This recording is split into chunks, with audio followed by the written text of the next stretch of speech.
क्या योगी आदित्यनाथ के विरुद्ध कोई षड्यंत्र खेला जा रहा है? और क्या इस षड्यंत्र से नुकसान योगी आदित्यनाथ को होगा या यूपी के हिंदुओं को या पूरे देश को होगा?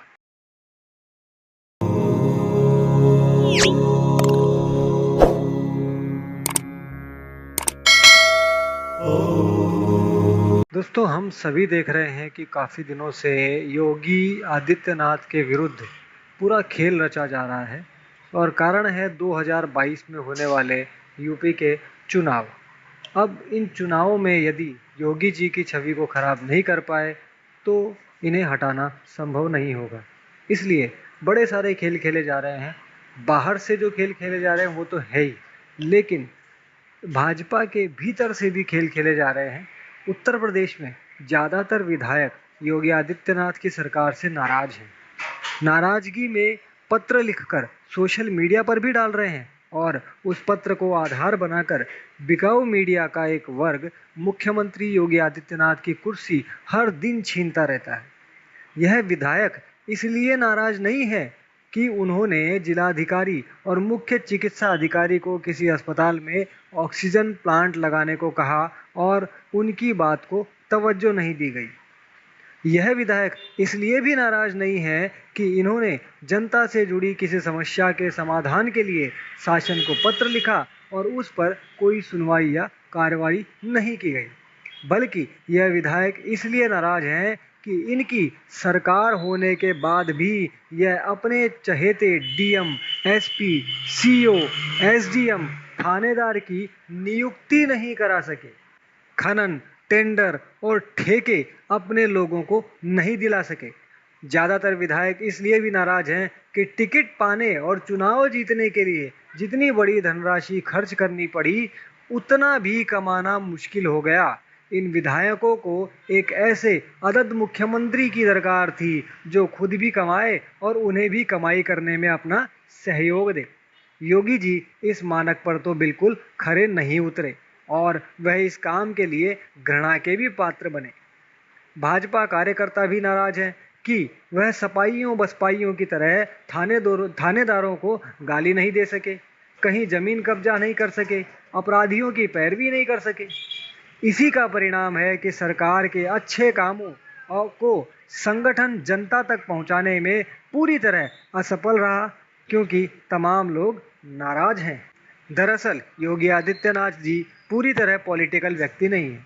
पॉलिटिकल होते तो पिछले मुख्यमंत्रियों की तरह अपराधियों के खिलाफ बयानबाजी करके चुपचाप सरकार चलाते और अपराधियों को जेलों से खुलकर अपराध करने की छूट देते, लेकिन उन्होंने बयानबाजी करने की बजाय अपराध और अपराधियों को निस्तनाबूद करने की गैर राजनीतिक सोच अख्तियार की। राजनीतिक व्यक्तियों की तरह कथनी करनी में भेद नहीं होने के चलते ही अपराधियों की गोली का जवाब गोली से देने तथा अपराध की बदौलत खड़े आर्थिक साम्राज्य को तहस नहस करने की रणनीति पर काम किया। आज उनके इस अप्रोच का असर है कि यूपी में संगठित अपराध की कमर टूट चुकी है। इतनी बड़ी उपलब्धि संगठन और कार्यकर्ता जनता तक नहीं पहुंचा सके क्योंकि वह सरकार से नाराज हैं। नाराजगी का कारण जनहित के मुद्दे नहीं, बल्कि खुद की आर्थिक मजबूती देने की वह आदिम मानसिकता है जो योगी आदित्यनाथ के बागडोर संभालने के पहले सभी सत्ताधारी राजनीतिक दलों के कार्यकर्ताओं में पाई जाती रही है। कोरोना की पहली लहर को संभालने के बाद दूसरी लहर में शुरुआती अफरा तफरी के बाद उत्तर प्रदेश अब यह लड़ाई भी जीतने की कगार पर है। 24 करोड़ आबादी वाले यूपी जो जागरूकता, शिक्षा और स्वास्थ्य सुविधाओं के स्तर में दिल्ली, महाराष्ट्र, केरल जैसे राज्यों से पीछे है, में 17 लाख लोग संक्रमित हुए। इसके विपरीत 12.32 करोड़ वाले महाराष्ट्र में 58 लाख, 4 करोड़ जनसंख्या वाले केरल में 25 लाख तथा 1.87 करोड़ जनसंख्या वाले दिल्ली में 14 लाख से ज़्यादा लोग संक्रमित हुए। वह दिल्ली सबसे पहले बेहाल रही, जिसके सीएम अरविंद केजरीवाल दावा करते थे कि यहाँ की चिकित्सा स्वास्थ्य इतनी उच्च स्तरीय है कि बिहार से लोग इलाज कराने यहाँ आते हैं, यूपी और योगी की सबसे बड़ी विडंबना यह है कि उनकी कैबिनेट में लीड करने वालों की बजाय आज्ञाकारी एवं गणेश परिक्रमा करने वाले नेताओं एवं मंत्रियों की भरमार है। कोविड की दूसरी लहर के दौरान एक भी मंत्री या विधायक जनता के बीच नहीं निकला। 2 डिप्टी सीएम भी खामोश रहे। मंत्रियों ने घरों से बाहर निकलना जरूरी नहीं समझा। इसके उलट कोरोना नेगेटिव होते ही योगी फिर से काम पर जुट गए। जाहिर है, जो काम करेगा गलती भी उसी से होगी। योगी ने भी अधिकारियों पर अत्यधिक विश्वास करने की गलती इस दौरान की, लेकिन उनकी मंशा पर सवाल नहीं है। योगी ने धरातल पर उतरकर काम किया तो उनके मंत्री विधायक सोशल मीडिया पर वोकल होकर जिम्मेदारियों का निर्वहन किया। वह केवल पत्र लिखते रहे। योगी कोरोना महामारी काल में भी शहर गांवों में खाक छानते रहे। महामारी की शुरुआत में अफरा तफरी से उनकी छवि को धक्का लगा, लेकिन उन्होंने अपनी मेहनत के बूते डैमेज कंट्रोल कर लिया। उनकी मेहनत और स्वास्थ्य सेवाओं में सुधार की कोशिश ने जनता के बीच सरकार की सकारात्मक छवि पेश की। विपक्ष के नेता और यूपी में सरकार बनाने की दावेदार समाजवादी पार्टी के अध्यक्ष अखिलेश यादव कोरोना काल में अपने संसदीय क्षेत्र आजमगढ़ तक जाना गंवारा नहीं किया, जबकि योगी ने इस विषम स्थिति में भी पूरे राज्य को मथ डाला। यूपी सबसे बड़ा राज्य और केंद्र की चाबी है। इसी के पास केंद्र की चाबी है। बंगाल की हार और यूपी पंचायत चुनावों में अपेक्षित परिणाम नहीं मिलने से भाजपा हाईकमान और संघ यूपी में 2022 के चुनाव को लेकर चिंतित है।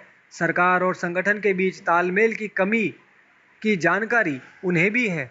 भाजपा ने इन दोनों पर भरोसा करते हुए बंगाल में बड़ी जिम्मेदारी दी थी।